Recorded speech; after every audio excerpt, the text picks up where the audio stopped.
Planes roared above sleeping cities. Bombs fell through clouds. Tanks crawled across broken fields. Bullets struck steel. Soldiers fired from muddy bunkers. Families ran through smoke. Mothers cried beside hospital beds. Children waited in food lines. In some places, even clean water became a luxury. This was not one battle. This was the world tearing itself apart. Twice. The First World War began on July 28, 1914, and ended on November 11, 1918. It lasted about 1,567 days. The Second World War began on September 1, 1939, and officially ended on September 2, 1945. It lasted about 2,193 days. But these wars did not begin with one bullet, one bomb, or one man. They began with fear, with pride, with empires, with revenge, and with leaders who believed power was worth the blood of millions. Before World War I, Europe looked rich, modern, and powerful. Britain ruled the largest empire on Earth. France feared Germany and remembered its lost territory.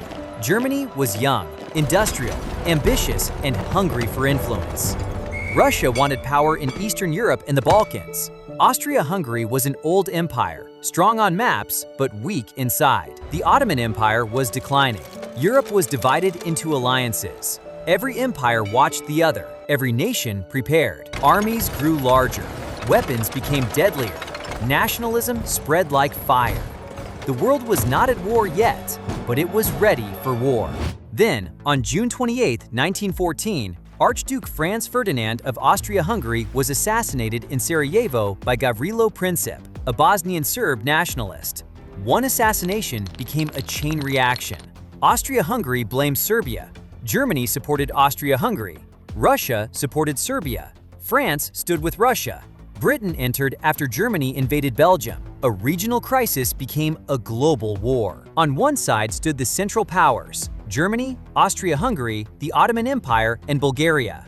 On the other side stood the Allied powers: Britain, France, Russia, Serbia, later Italy, Japan, and the United States. At first, many believed the war would be quick.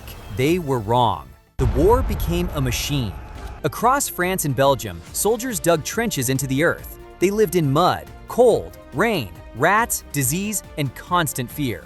Above them, artillery screamed. Around them, machine guns cut men down. Poison gas rolled across the battlefield like a deadly fog. At Verdun, soldiers fought for months in a landscape of fire and shattered trees. At the Somme, thousands died in a single day. Tanks appeared for the first time, slow and terrifying. Aircraft changed from scouts into weapons. Submarines hunted ships beneath the ocean. War was no longer only men with rifles. War had become industrial. And far from the front lines, civilians suffered too. Food became scarce. Prices rose. Families received letters that began with sorrow. Hospitals overflowed with wounded soldiers. Cities mourned their sons. Colonial soldiers from India, Africa, Australia, New Zealand, Canada, and many other lands were pulled into a European war. This was called a world war because the empires of Europe dragged the world with them. By 1917, Russia was breaking. Hunger, defeat, and revolution shook the empire. The Russian Revolution removed Russia from the war, but that same year, the United States entered the war against Germany after unrestricted submarine warfare and the Zimmermann telegram. Fresh American troops arrived. Germany was exhausted. Austria-Hungary was collapsing. The Ottoman Empire was weakening. The British naval blockade had created hunger and pressure. People inside the Central Powers were tired of war. Finally, on November 11, 1918, the guns stopped. The silence was not peace, it was shock. World War I ended because the Central Powers could no longer fight. Their armies were exhausted, their economies were broken, and their people were turning against them. But the world did not truly heal. In 1919, the Treaty of Versailles punished Germany heavily. Germany lost territory, its army was restricted, and it had to pay huge reparations. Austria-Hungary disappeared, the Ottoman Empire collapsed, new borders were drawn, new countries were born. The Middle East was reshaped by European powers. Millions of soldiers returned home wounded, blind, burned, limping, or silent from trauma. Families waited for men who never came back. The world said, never again. But history was not finished. The peace after World War I carried the seeds of World War II. Germany was humiliated. Its economy collapsed. Inflation destroyed savings. Unemployment spread. People were angry, afraid, and desperate. In Italy, Benito Mussolini rose with fascism. In Japan, military leaders wanted empire in Asia. In Germany, Adolf Hitler and the Nazi Party used propaganda, fear, racism, and revenge to gain power. Hitler promised to restore Germany, but his plan was not only restoration, it was conquest. He wanted land in the East. He wanted domination in Europe. He wanted to destroy those he called enemies, especially Jewish people. World War II was more planned, more ideological, and more destructive than the first. It began on September 1st, 1939, when Germany invaded Poland. 2 days later, Britain and France declared war on Germany. On one side were the Axis powers, Germany, Italy, and Japan. On the other side were the Allied powers, Britain, France, China, later the Soviet Union, the United States, and many other nations. Germany moved with frightening speed. Poland fell. Denmark and Norway were invaded. Belgium, the Netherlands, and France were attacked. In 1940, France collapsed. Britain stood almost alone. German aircraft bombed British airfields and cities. London burned during the Blitz. Sirens screamed at night. Families hid underground. Firefighters battled flames while bombs kept falling. But Britain did not surrender. Then, Hitler made a decision that changed the war. In June 1941, Germany invaded the Soviet Union.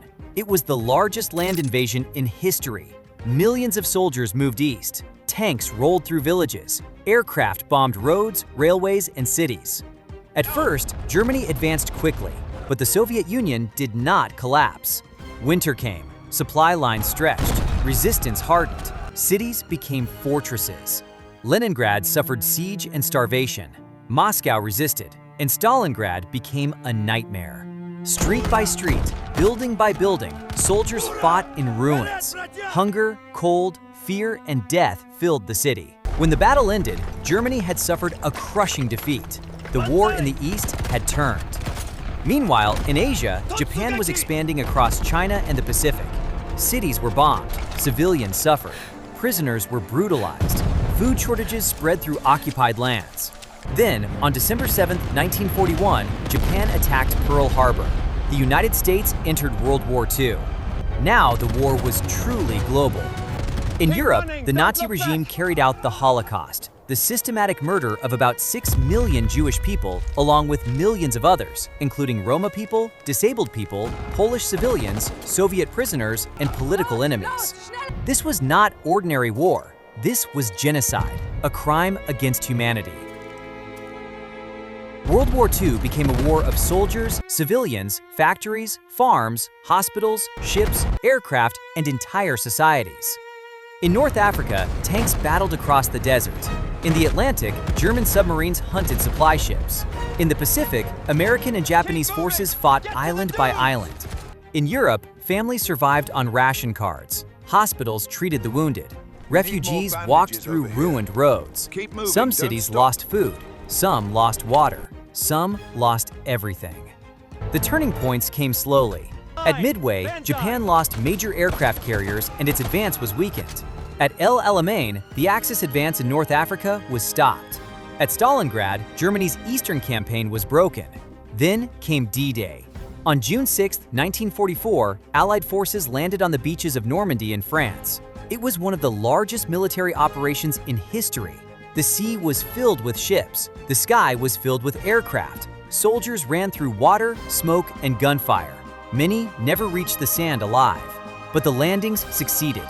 From the west, Britain, America, Canada, and their allies pushed into France. From the east, the Soviet Union drove toward Germany. Germany was trapped between two fronts. Cities were bombed, railways destroyed, armies retreated, civilians fled. In April 1945, Soviet forces entered Berlin. Hitler died by suicide. Germany surrendered on May 8, 1945.